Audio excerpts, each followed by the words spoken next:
Safety or freedom? Which would you choose? Head injury is the leading cause of death in motorcycle accidents, and yet some people still choose not to wear protection on one of the most important parts of their body. Without your brain, you could not perform the most basic tasks, including breathing, and yet some people still believe it's cool not to wear a helmet while riding a machine that can get up to speeds of 160 miles per hour. Helmets have a hard outer shell that distributes the force of an impact. The crushable inner liner limits impact force by absorbing a portion of the impact that would otherwise reach the head and brain, therefore reducing loss of life and reducing serious injury. Wearing a helmet should be a simple decision, and yet 59% of motorcyclists killed in 2013 were not wearing helmets, as compared to 8% in those states with universal helmet laws. You may be asking yourself, why should I care? How many people do motorcycle helmet laws actually affect? According to the National Highway Traffic Safety Administration, motorcycles make up 3% of all registered vehicles, 0.7% of all vehicle miles traveled, and 15% of all traffic fatalities. 56 deaths per 100,000 registered motorcycles versus 18 deaths per 100,000 registered cars. 17% of car accidents result in injury or death, and 56% of motorcycle accidents result in injury or death. And in 2013, motorcyclists accounted for 14% of all traffic fatalities, 4% of all people injured, 18% of all occupant fatalities, and 4% of all occupant injured. Universal helmet laws vary throughout the United States. In 19 states, the District of Columbia, and Puerto Rico, helmets are mandatory for all riders. In 27 states, helmets are mandatory for a specific segment, usually those under the age of 17 years old. In 3 states, Iowa, Illinois, and New Hampshire, helmets are not mandatory at all. In these states which these laws have been passed, the states have seen many positive effects since the laws were put into place. Statistics show that fatalities decreased when states passed all-rider helmet laws. Meanwhile, fatalities increased when helmet laws were repealed. When Maryland passed the all-rider helmet law in 1992, deaths dropped 20% in the first year.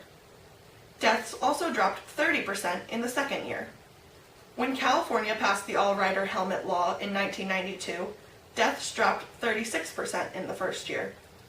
When Arkansas repealed all-rider helmet laws in 1997, fatalities increased 21% in the first year.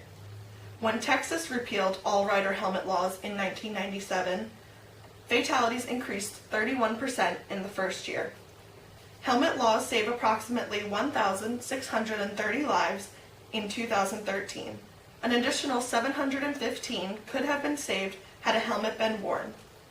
Helmets reduce the risk of death by 37% and are 69% effective in preventing brain injuries.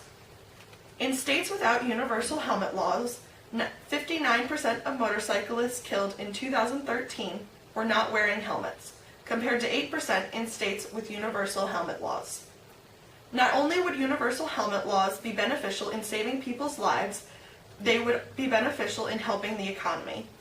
The United States alone has spent millions of dollars on healthcare costs for brain injury treatments just for those involved in motorcycle accidents. The Crash Outcome Data Evaluation System showed total inpatient charges would have doubled for some states had they not had universal helmet laws. Approximately $7.62 million versus $11.2 million. The CDC estimates helmet use saved $2.8 billion in 2013, and hospital charges for motorcyclists who were unhelmeted were on average 8% higher than for those who were helmeted. Head injuries are a leading cause of death and serious injury in motorcycle crashes. In 2000, 45% of motorcycle drivers killed in crashes were not wearing helmets. Helmeted riders have a 73% lower fatality rate than those who do not wear helmets. Helmeted riders also have an 85% reduced chance of severe, serious, or critical injuries than those who do not.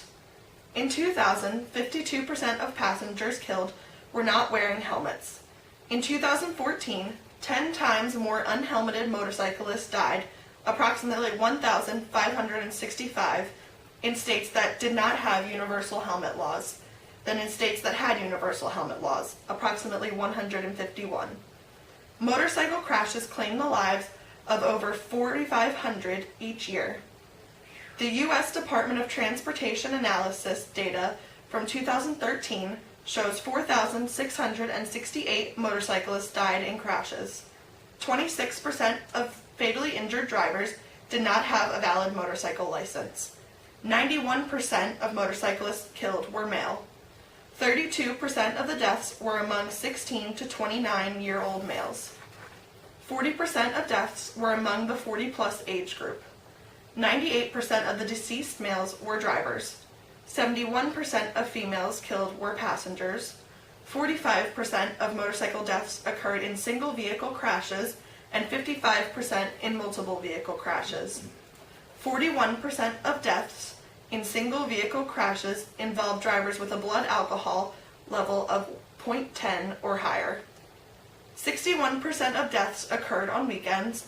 49% of deaths occurred between the hours of 6 p.m. and 3 a.m., and 65% of deaths occurred April to September, peaking in June, July, and August. The 5 main types of crashes accounted for 85% of fatalities.